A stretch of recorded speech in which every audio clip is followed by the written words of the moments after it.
Hello, good morning and welcome. It's Thursday, December the 11th. Home Secretary Shabana Mahmood was setting out her personal credo at the invitation of Tony Blair last night. Interviewed by the former Prime Minister, she told an audience that her faith is the reason I have been called into public service. If you sometimes don't quite know why Keir Starmer wanted to get into Downing Street, Shabana Mahmood is making sure that there's no such danger of that with her. My name is Sam Coates of Sky News. And I'm Anne McElvoy from Politico. Clearly basking in the approval of Blair, Mahmood added, "I genuinely believe life is a test and you are accountable to God." And the almighty aside, one person, at least in the audience, called it a naked leadership pitch. At least Downing Street got a bit of distraction from that, holding the annual Christmas drinks reception for political journalists, coincidentally, on the same night. I have to say, I went to the Downing Street one, not the Shabana one. But Keir Starmer had left by the time I turned up. He didn't hang around long there. I was only about 25 minutes late. Maybe he knew you were coming.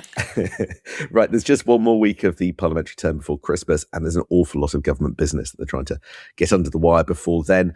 Keir Starmer has appointed 25 more peers to the House of Lords to ease the problems there.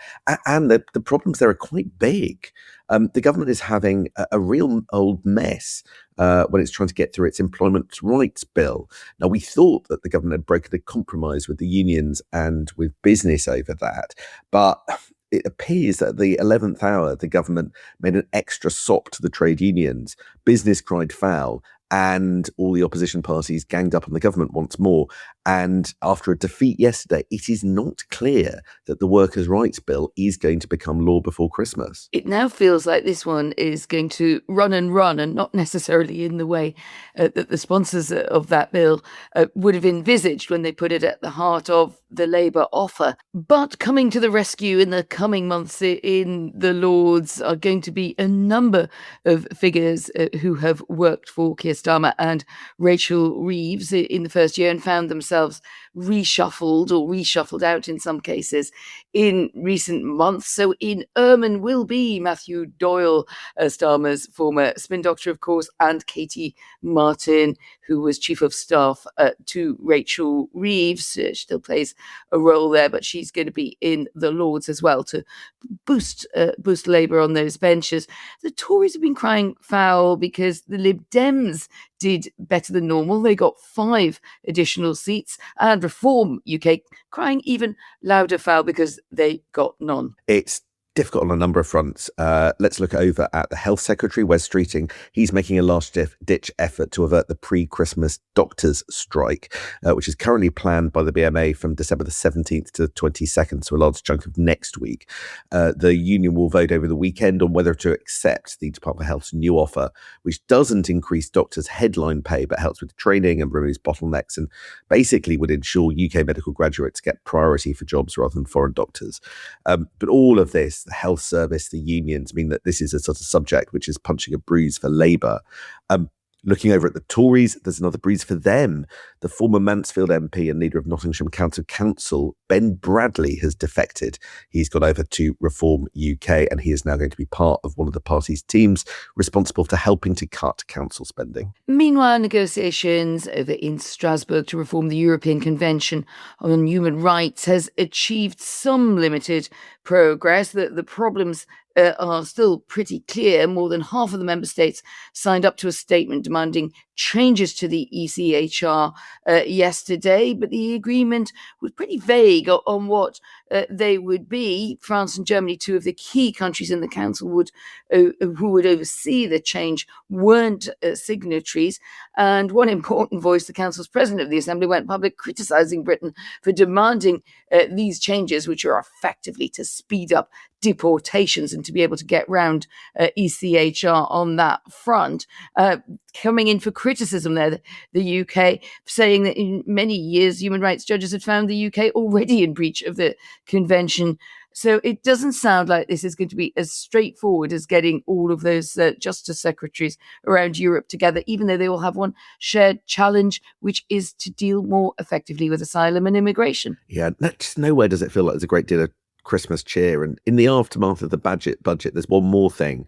So tick for Rachel Reeves. It looked to me like she'd survived her budget grilling with the Treasury Select Committee at A-OK. But don't expect Labour MPs to be able to have a particularly easy time over the festive period. The tax changes in the budget have enraged the hospitality industry. All sorts of allegations that Rachel Reeves gave a partial account of the changes she was doing and hid the bad news. And there is a now substantial backlash. And more than 200 pubs have joined a campaign to ban Labour MPs from their premises. And Publican in Dorset has started a campaign encouraging pubs to put up signs and stickers saying no Labour MPs. He says he's been deluged by people wanting the stickers that he's printing. So happy Christmas, everyone. 'Tis the season to be not very jolly, isn't it? But it has still been a busy old term end week in terms of the government's plan to pursue a reset with the EU and to expedite that in the year ahead. And with that in mind, I interviewed Nick Thomas-Symonds, who's effectively the Minister for Reconnection with Europe. He was in Brussels meeting Maroš Šefčovič, his counterpart, and the very powerful trade commissioner who can make or break some of Britain's hopes there. And he was pretty perky, I thought, partly because he's been elevated to fully attending cabinet, which always cheers ministers up.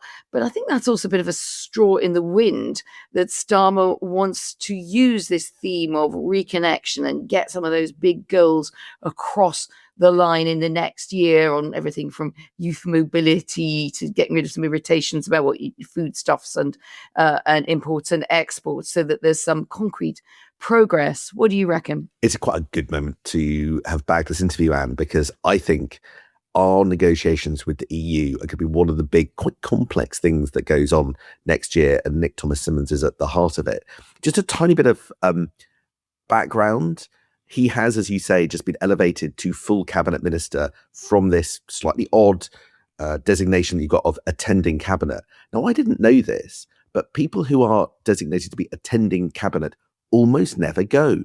They only go when their specific item, there's a specific item involving them.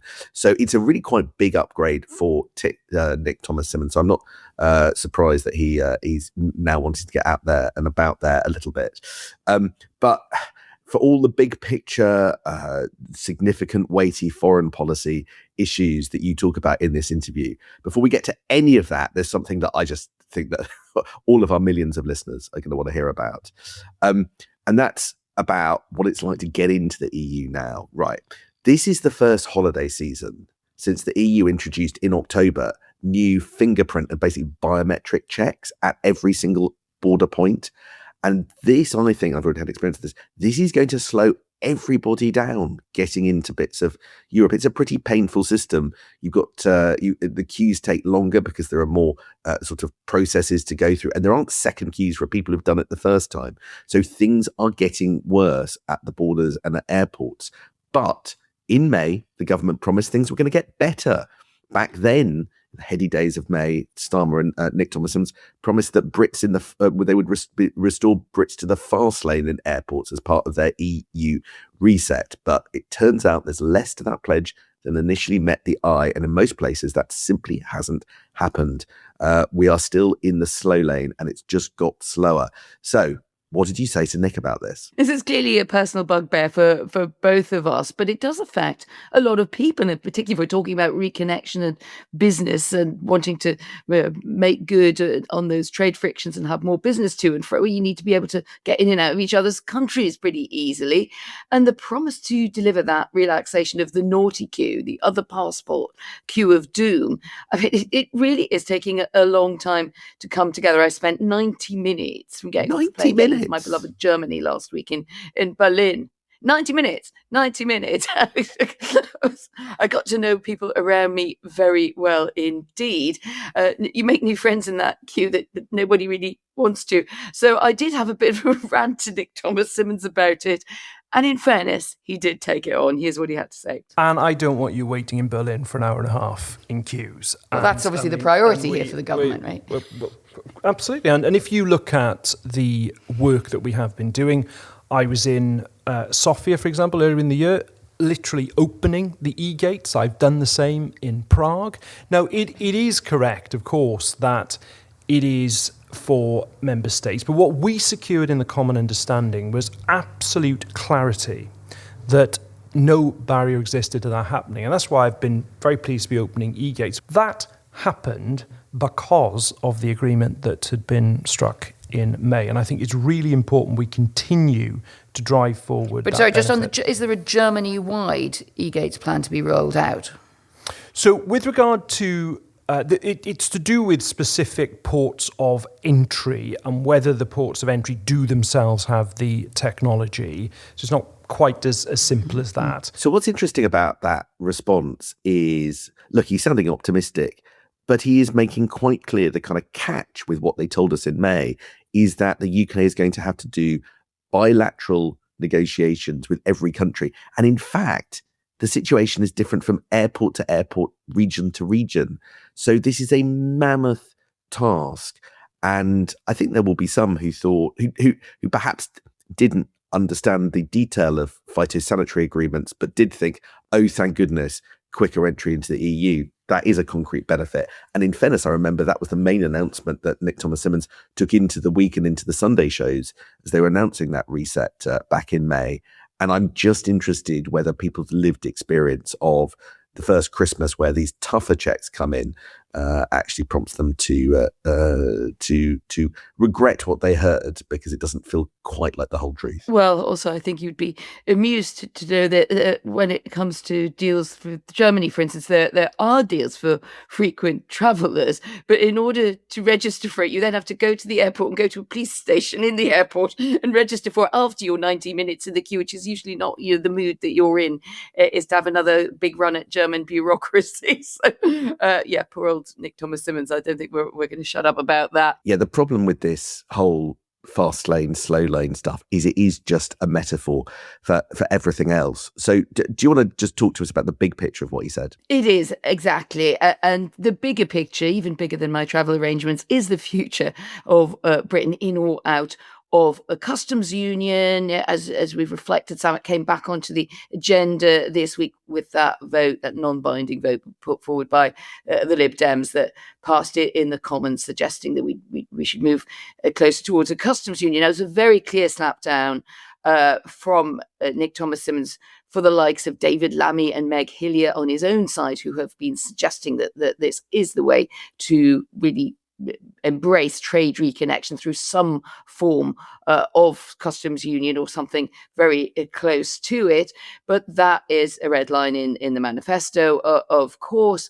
And here's what he had to say about that. The strategy that I and the government have been pursuing is based on our mandate from the general election of 2024, that we would not go back to freedom of movement, we would not go back to the customs union or the single market. It is a forward-looking, ruthlessly pragmatic approach. That's why I'm indeed here in Brussels to pursue it. So I think there's real significance in Nick Thomas-Symonds disavowing a customs union, because he's clearly not saying it in public. But if I had to guess, he's one of the members of the cabinet who at points in the past has been much closer to the position of maybe thinking this could be a goer in future. I wonder if there's been an internal discussion about this in Downing Street and they have hardened their language and their position on this. It certainly makes it harder to go back on that promise, even though there are clearly some pushing for it. The backlash from the US would be one of the big reasons why you wouldn't rejoin an EU customs union from a UK point of view, because you don't have to rip up the US and other non-EU trade agreements to do that. But a clear message to the party. I was very struck, as you said, that Meg Hillier joined in the debate. She not only is now chair of the Treasury's Select Committee, but was also one of the leading welfare rebels. And she can quite clearly gently get quite a lot of Labour MPs into a particular place on stuff when she chooses to. So maybe that has spooked Downing Street a bit and led to this tougher language than we otherwise previously had. So that's what Britain's not doing. But there is a huge amount that is on the agenda, and we're getting sort of the first indication of just how quickly the government thinks that it can wrap up some of those negotiations. The objective would be to have significant progress and announceables, as I would put it, by that summit. Where we are at the moment in terms of progress is there are no mandates left now that are required. The EU has all its mandates in place, so we can now proceed. There is also, though, I should point out as well, particularly on the food and drink agreement, and indeed the emissions trading system linkage, a need for domestic legislation too.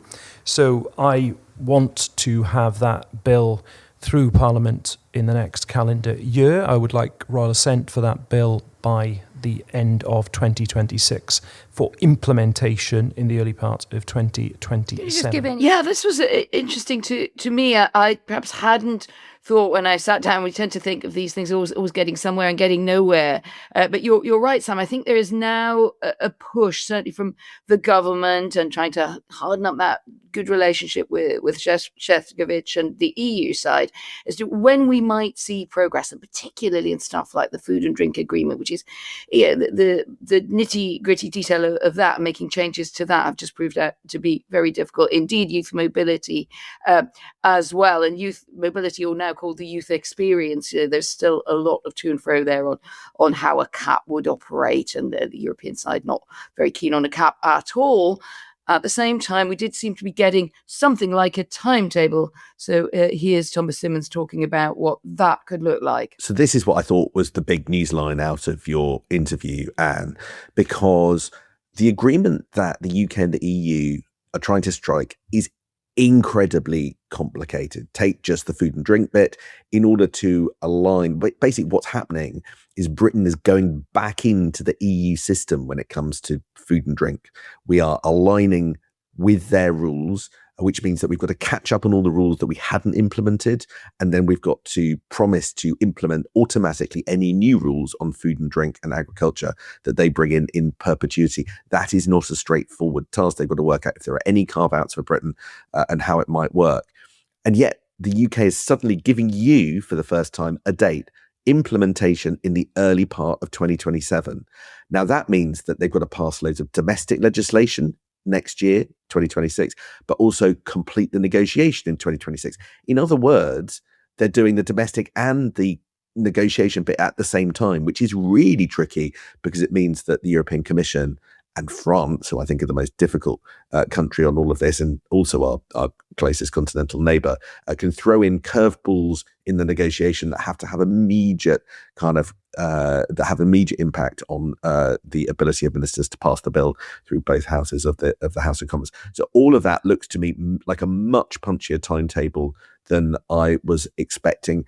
But I mean, fair dues to Nick Thomas-Symonds for giving you that timetable. I look forward to sitting here with you in early 2027 to evaluate whether they have kept that promise. Fun fact, he brought a bottle of House of Commons whiskey for Maroš Šefčovič, presumably in the hope if you give him an extra couple of measures, the date might come forward a bit more. One has to be optimistic about something from his point of view. The bigger picture of our UK-EU relationship is that in some areas it is strong and there is less friction, but there are big areas where it hasn't been going terribly well. Of course, an attempt to strike a deal over defence procurement collapsed a couple of weeks ago, and I do wonder whether part of the delay to our own announcement of the defence budget is in some way linked to that, because one of the big markets for our defence products would be the EU, but that's just got a bit harder. And it just your sort of weekly reminder that the EU, through an absolute curveball, almost sort of a diplomatic hostile act 6 to 8 weeks ago, when they slapped 50% tariffs on the steel exports from the UK to the EU, we were sort of caught in the middle of something that was meant to protect them from US tariffs. But that has caused massive problems in an industry that is on its knees in the UK and sort of part owned by the UK government. So there are hostile acts going on from the EU at the same time as there's all this nice talk. So this is why a punchy, fair enough for spelling out a punchy timetable, but it does not look like plain sailing to me. That triage between tariffs, between Britain being stuck, clearly not going to get much more of anything more out of the US, and then being stuck, as you suggest, Sam, it's very good that you point that out, that often this warm language of reconnection, when push comes to shove, a European diplomat telling my colleagues when we were writing up this story yesterday, it's always in the end about, they think Britain is still asking for too much on the terms of access, and that's why the SAFE agreement failed on the defence procurement side. So why would it not happen again? You're absolutely right. There's a purposeful optimism to the government's view that the EU wants us to be closer, when it's not always absolutely clear that it does. Purposeful optimism. That is the slogan for this podcast as well. But when we say it, we mean it. Okay, there we go. That's our 20-minute limit up. Thank you very much indeed. It has been a busy old week. Next week we'll have a festive lilt to it, inevitably, last week before everyone rises for Christmas. So have a lovely, lovely weekend, and we'll be back on Monday. See you then. I'll see you then. I'm off to Berlin to stand in another queue.